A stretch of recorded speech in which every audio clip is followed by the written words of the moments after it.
है। देखिए हमारे देश में ना मुसलमानों को, मैं आपको खुलकर बोलती हूँ ये बात, मैं नॉन मुस्लिम हूँ फिर भी मैं बोल रही हूँ कि इस देश में इतना बदलाव आ चुका है, इतना चेंज हो चुका है देश कि मैं ही सेम लड़की हिंदू हूँ पर मैं ही सेम लड़की यहाँ पर मुसलमान होती और ये सब चीजें बोल रही होती तो कल जेल में पड़ी होती। तो इस देश में नाम होने से फर्क पड़ता है। इस देश में अगर आपके पीछे खान मोहम्मद लगा हो तो फर्क पड़ता है। इस देश में आपके पीछे शर्मा और पंडित लगा हो तो फर्क पड़ता है। इसलिए ये लोग दूरी बना के, और मैं इस चीज को बिल्कुल गलत नहीं मानती, मैं इस चीज को गलत नहीं मानती क्योंकि अपनी सेफ्टी सबसे पहले है। देश में आप आवाज उठाओ अच्छी बात है बट अपनी सेफ्टी बहुत पहले है।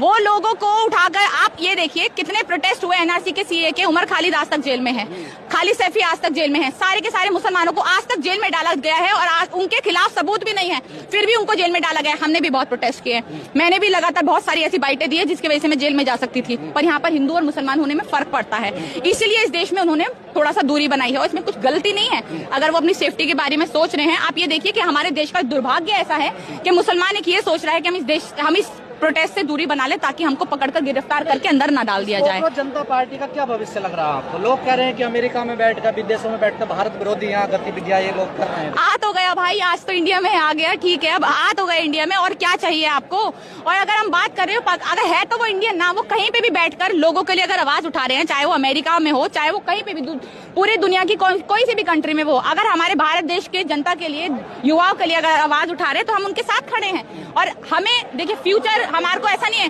कोई बहुत इलेक्शन जीतने हैं, बहुत सारी चीजें करनी, नहीं। हमारी जो मांगे हैं, जो बहुत ही छोटी मांगे हैं, जो बहुत बड़ी मांगे नहीं है, उसको पूरा कर दिया जाए। हम देश के युवाओं के लिए रोजगार मांग रहे हैं, अच्छी सड़कें मांग रहे हैं, अच्छा पानी मांग रहे हैं, अच्छे पेड़ मांग रहे हैं, स्कूल्स मांग रहे हैं, कॉलेजेस मांग रहे हैं, जिससे देश की जनता का ही भला हो, हमारी महंगाई कम हो, यही सब मांगा जा रहा है। इसके अलावा क्या है कॉकरोच जनता पार्टी की क्या आइडियोलॉजी? देखिए आइडियोलॉजी से खेल होता है ना भारत में। आइडियोलॉजी अब हम हिंदू मुसलमान करने बैठ जाए तो आइडियोलॉजी बन जाएगी, हम तो हिंदू मुसलमान कर रहे हैं भाई, उतना होगा। आइडियोलॉजी ये है कि हमारे देश को रोजगार दो, बस हमारी यही, हमारी देश की जितनी भी जनता है। बताया जा रहा है ना दीप को देखिए। हाँ, क्योंकि जय भीम, हम तो खुद कहते हैं, देखिए मैं दलित हूँ और मैं तो दिन रात, हमारे घर में बाबा साहेब की मूर्ति है, मेरे हाथ पे टैटू भी बाबा साहेब का बना हुआ है।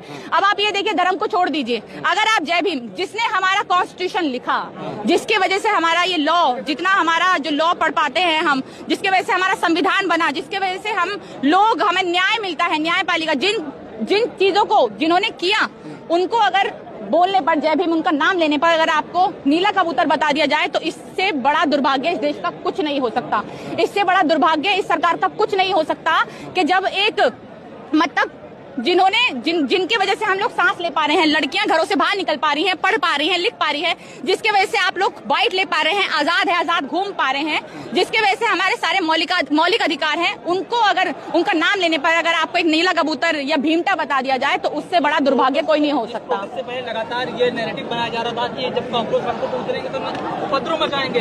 कहाँ मच रहा है उपद्रव? देखिए आप देखिए, ये पता है इनको ये कैसे कहते हैं, क्योंकि जब भी कोई प्रोटेस्ट होता है ना पीसफुली, ये अपने कुछ घटिया जो अंधभक्त है, जो टुच्चे मुच्चे से हैं, उनको 150 रुपए देकर बेचते हैं और फिर कहते हैं कि जाओ वहाँ पर गाली बको, जाओ वहाँ पर ऐसी ऐसी बातें बोलो जिससे हुड़दंग मच सके। पर यहाँ पर ऐसा कुछ नहीं होगा, हमने देख लिया है, पहले ही आते ही वो वहाँ पर सब खड़े हुए थे, हमने सब देख लिया है, दलाल रिपोर्टर्स भी बहुत सारे आए हैं। मीडिया आपके साथ नहीं, पुलिस प्रशासन आपके साथ नहीं, विपक्ष आपके साथ नहीं, तो फिर कैसे लड़ाई लड़ोगे आप लोग, कैसे जीतोगे? आपको कैसे पता नहीं है सब साथ? मनोज झा ने बिल्कुल क्लियर मना कर दिया देखिए कि मेरे साथ धोखा किया इन लोगों ने, मुझसे लेटर पे कुछ लिखवाया और प्रेस कॉन्फ्रेंस कुछ कर दी इन्होंने। देखिए बात ये है कि हमारे साथ कोई हो या ना हो, विपक्ष हमारे साथ हो या ना हो, पुलिस हो या ना हो, या दलाल मीडिया हो या ना हो, सोशल मीडिया हमारे साथ है, सोशल मीडिया हमारे साथ है और देश की जनता हमारे साथ है, देश का युवा हमारे साथ है। और जब ये है तो हम देश भी चेंज कर सकते हैं, बदल सकते हैं, पूरा देश को भी अच्छे तरीके से, हमारे देश की मीडिया को भी गिरा सकते हैं और देश की सरकारों को भी गिरा सकते हैं। जब भी कोई आंदोलन होता है, हमेशा देखते हैं, कोई ऐसा नहीं होता कि सारे पुलिस वाले उनके साथ है, सारा प्रशासन उनके साथ है,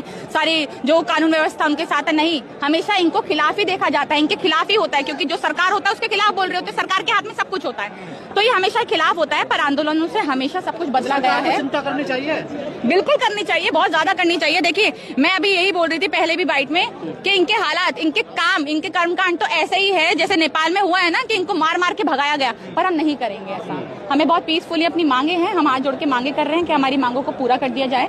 हमें नहीं चाहिए आपसे, हम नहीं चाहते कि हाँ ऐसे हालात आए कि आपको मार मार के पीट के पानियों में नंगा करके भगाया जाए, नहीं, हम नहीं चाहते। गाय के नाम पे, मदरसे के नाम पे, मस्जिद के नाम पे बड़े मजबूत है। देखिए कोई मजबूत नहीं है, अगर मजबूत होते ना, जो इतने फॉलोअर्स होते हैं ना, ये मजबूत है ईवीएम से।